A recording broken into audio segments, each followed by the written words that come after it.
O să-ți iau telefonul, să-i dau. Salut,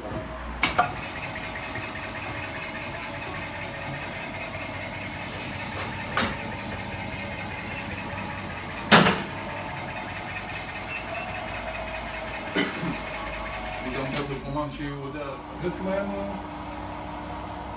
Oricum mă pune pe muzică. Mai am activat baghete de sumurăs. Stai să faci. Spre-ți mie, mă sunt cu știu. Ai zis? 10 de lei. Nu facem deloc. Da, în perioada asta nu facem deloc. Abia din martie. Facem doar jante, cultură, orice altceva.